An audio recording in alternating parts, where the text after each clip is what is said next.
Hey everybody, it is me, Vincent, coming to you from Universal Orlando once again. 2025 was a pretty amazing, dare I say, epic year for Universal with the opening of Epic Universe, but they are ready to move forward and start making moves on big plans that'll change the resort forever. I'm here at Universal Orlando today to talk about those changes and how they may affect your visit to the parks in the next couple of years. So welcome to another episode of VincentVision. Watch out!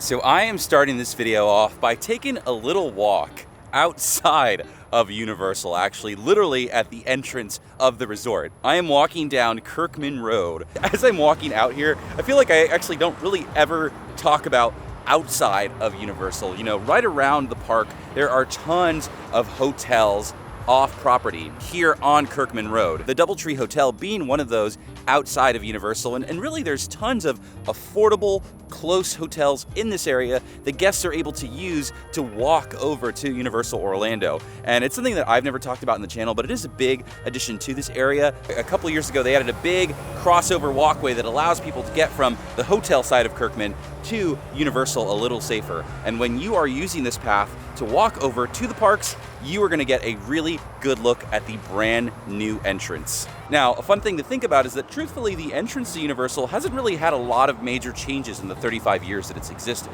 When this place first opened up in the 90s, all it was literally just like a bush line that said Universal Studios, and it was the one park. And eventually, things were changed to say Universal Orlando Resort, and this one has kind of been the longest running one. There was that blue sign, and that was really kind of it. This brand new entrance that Universal has added to its parks is a much more noticeable entrance, and it definitely feels like Universal is really kind of like planting their flag, even more so than ever before, to say, hey, this is where Universal is. Welcome to Universal, which is, I guess, the most important thing an entrance should be doing, right? This brand new sign features Universal in big, epic font, harkening back to the old entrance from the 90s. But the newest addition are the giant banners of all of the Universal characters that you are going to get to encounter when you visit the park. And I think this is a really great, fun addition. It was kind of just the Universal logo for a little while, and I was kind of like, oh, I mean, that's nice. But this adds, no pun intended, a lot more character. On one side, you have Harry Potter, Shrek, Blue the Raptor, and then on the other side, you have got the Minions and some of Universal's newer icons, Hiccup and Toothless and Mario. It's so fun to see who Universal has chosen to sort of represent the park and represent the brand. And I think all of these are great choices. All of these are really, really big deals for a lot of people when they come here. And it's so fun to see how these new players, Hiccup, Toothless, and Mario, really have made such an impact on this resort. This has been a change to the park entrance. On the other smaller entrances of the resort, they've added LED screens that show all the different characters and kind of the more traditional welcome signs. It is important to see that Universal realizes that the first impression of their resort is just as important as all the amazing experiences people are going to have inside the parks. So look forward to seeing this big change when you come to Universal in the next couple of years. Now it's time for us to actually head into the parks, and we're going to head over to Islands of Adventure to talk about two pretty big and important changes coming to this park. The first of them brings us over to the Lost Continent, where Universal has filed public permits for something called Project 555. These are public permits that anyone can find online, and it details the demolition of almost 5 acres of retail, show, and attraction space at one of the Universal parks. Now, thanks to some amazing theme park sleuths and people who look up all these types of permits and stuff like that, people were very quickly able to gather that the currently unused area of the Lost Continent settles at about almost 5 acres. So it is widely believed that very soon Universal is getting ready to demolish what is left of the Lost Continent. Now, what I think is also another very important distinction to make is that this project is to demolish what is left of the Lost Continent, not necessarily replace what is left. So that means that whatever they have planned to switch out this area of the park, because let's face it, we all know it is bound to happen, seems like they haven't quite figured that part out yet. But one thing is for sure, Universal is getting ready to wiped the board clean of one of their original theme park lands here at Islands of Adventure. I'll be honest with you guys, I got a little bit of a jump scare as I was getting ready to film this video today, because as soon as I came into the Lost Continent from Seuss Landing, there were construction walls right on the bridge, and I went, oh my gosh, it's happening already. They're taking it down. Construction walls are starting to appear in certain areas of the park, things like the exit of the Poseidon's Fury building where I'm filming this part of the video, and I wouldn't be surprised if in the next couple months we start to see more and more. And eventually, things like Poseidon's Fury, the 8th Voyage of Sinbad, and maybe even stuff like the Mystic Fountain or the Halloween Shop could be going away to prepare for whatever new land will exist here at this park. As far as like what is planned to be here, we don't really know. A lot of people have their ideas as to what could go here. You know, I've heard a lot of talk about Zelda, for example, The Legend of Zelda coming over here, or another big Nintendo IP, Pokemon. I've even heard some even wilder ideas where anime properties like One Piece could exist here at Universal. But with big changes that are coming to this park, and something I'm going to talk about in a little bit, I don't necessarily think that out of the 3 parks that Universal has right now, the 3 theme parks, I don't know if Islands of Adventure is necessarily the one that needs all of this extra love right now. You know what I mean? I think Universal Studios Florida is a park that really needs a big overhaul in a big way. But I will miss the Lost Continent. You know, just gathering clips for this area, it did make me a little bit emotional, because I can definitely sense that they are getting ready to pack this place up. A lot of stuff is just kind of being left to kind of get a little dirty. You know, signs that were maintained are kind of getting all mossy and covered in water. Remnants of what used to be here at the Lost Continent are just kind of waiting to be put down, as sad as that sounds. And there are going to be a lot of things I do miss about this area. I'm going to miss the music. I'm going to miss the colors of this place. The limestones of Poseidon's Temple, the red rocks of Mythos, and the Poseidon's Fury Trident. A lot of really great, original, beautiful architecture that exists only in this side of the park.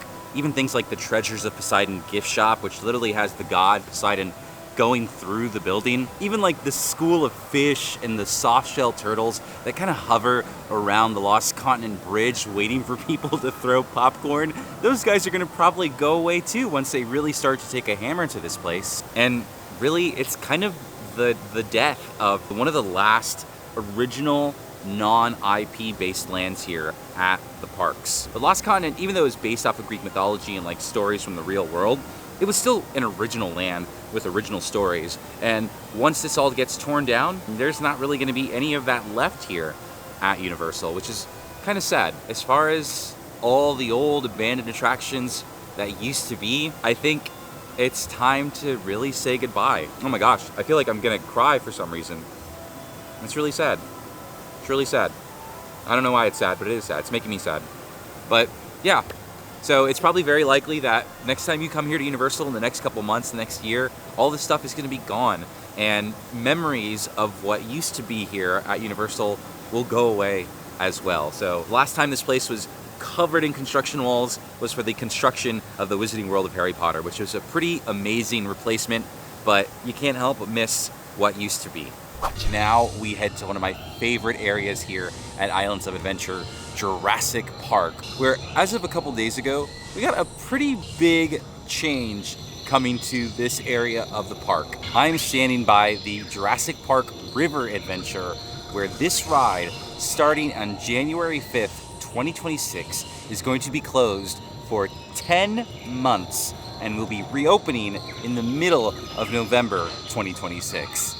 That is insane. So basically throughout the majority of the year, one of the big rides here at Islands of Adventure will be out of commission. Now, whenever you're planning a trip for these parks, I always like to check the refurbishment calendars. I want to see what rides are available to me whenever I visit a theme park. And that is how people found out that Jurassic Park River Adventure would be closed for the majority of the year. So where I'm filming this right now is somewhere that I would never ever be able to film something about this ride. This is the splash area for the Jurassic Park River Adventure, and I wanted to get clips of the ride today for the video, but interestingly enough, the ride has actually been closed for a couple days. So all of the water effects are turned off, the ride is not running.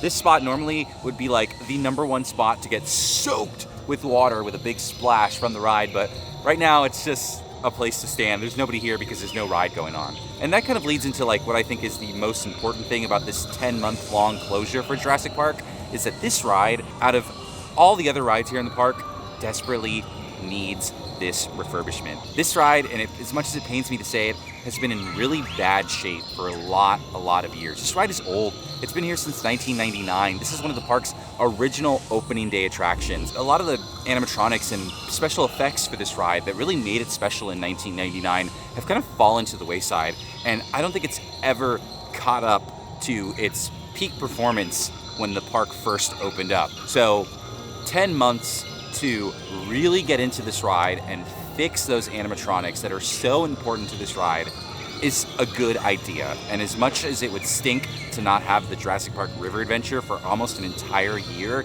I think if they can get in there and restore these animatronics, I think that is a really good thing to do. There is, of course, another angle to this. A lot of people have compared the 10-month closure of this ride to the 10-month closure of the Jurassic Park ride in California as it turned over to Jurassic World. It took about exactly 10 months to re-theme the existing ride into a new version. And if that happened, I would be pretty excited, and that would be pretty awesome. Now, I should say, Universal hasn't officially announced any sort of closure or anything that's happening to the ride. All we know, according to the Universal website, is that it's going under refurbishment. We still have time for them to announce that something special is going to happen to the Jurassic Park ride, but right now, we don't really know. So all of this is just kind of mumbo-jumbo hearsay. But I think if I'm seeing the forests from the trees, little by little, we have been getting additions to this area of the park that have been themed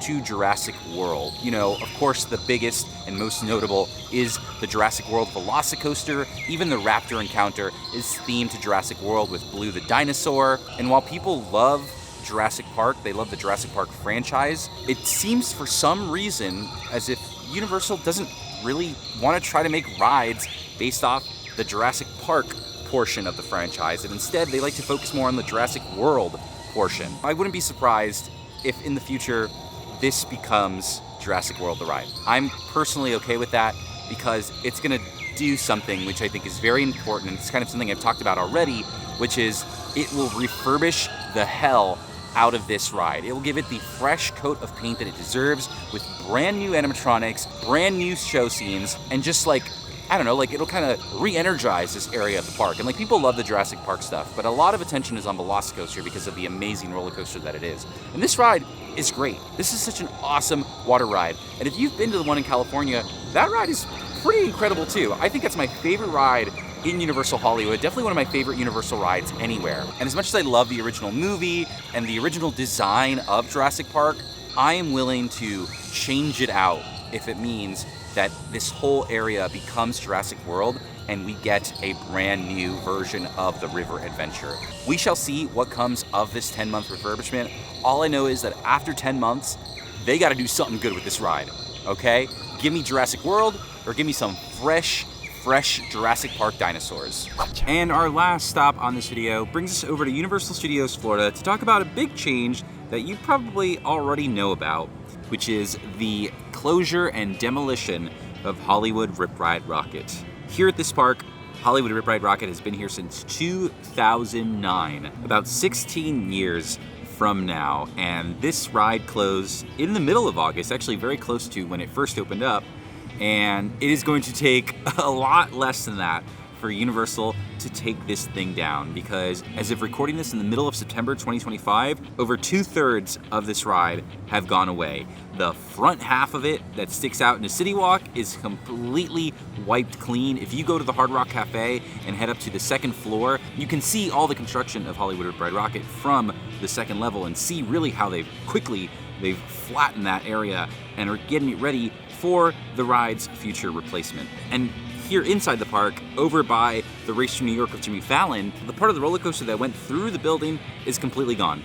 So that whole back half, that treble clef or whatever they called it, Rip Ride Rockit was known for having these unique roller coaster movements that are all themed to different music notes and stuff like that. That's all completely gone now, and now you just have the old Ghostbusters firehouse just sitting there with a big hole in its chest. It is kind of shockingly impressive to see how fast Universal has torn through this old roller coaster. And while we haven't gotten official word on what is replacing Ride Rockit or when to expect a new ride, a lot of people think that it's either A, going to be a ride based off the Ghostbusters franchise. There's a couple theories that support that.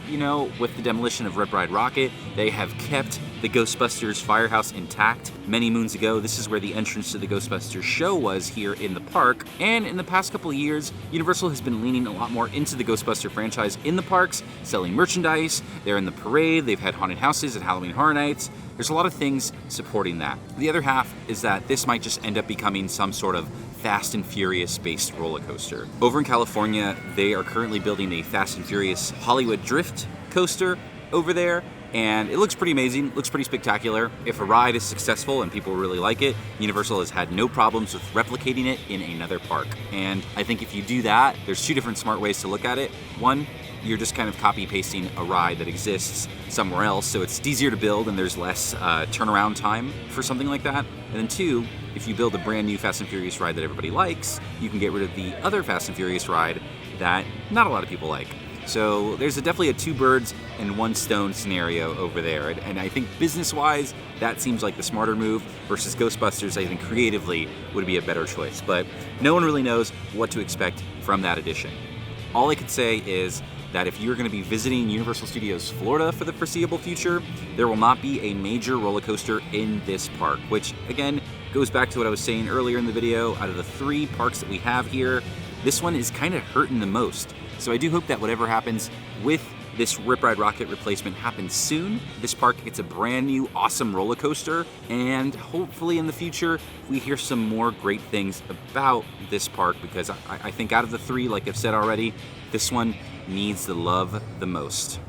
So look, in reality here at Universal, there are tons of small little updates and things that are happening all throughout the year, little changes. But the things that I talked about today in this video, I think are gonna be long-lasting changes that are gonna impact people's visits and experiences here at the parks for a good long while. We're talking at least a year or so. But what do you guys think about all the things we talked about today in this video? Are you excited for these changes? Are you sad to see some of this stuff go away? I know I am. Thank you guys for watching another VincentVision. If you're looking for more Universal content like this, please be sure to like, subscribe, tell all your friends, all that good stuff. Liking this video really does help me a lot. It kind of pushes up to the top, gets people more exposed to my channel, which is where I do my best to deliver the good Universal content for you guys. 2025 was a great year for Universal. Let's see how 2026 and 2027 goes. Can they top Epic Universe with brand new additions in the park? Only time will tell. But until then, I'm gonna get on out of here. Thank you guys for watching another VincentVision, and I will see you at the next one. Bye-bye.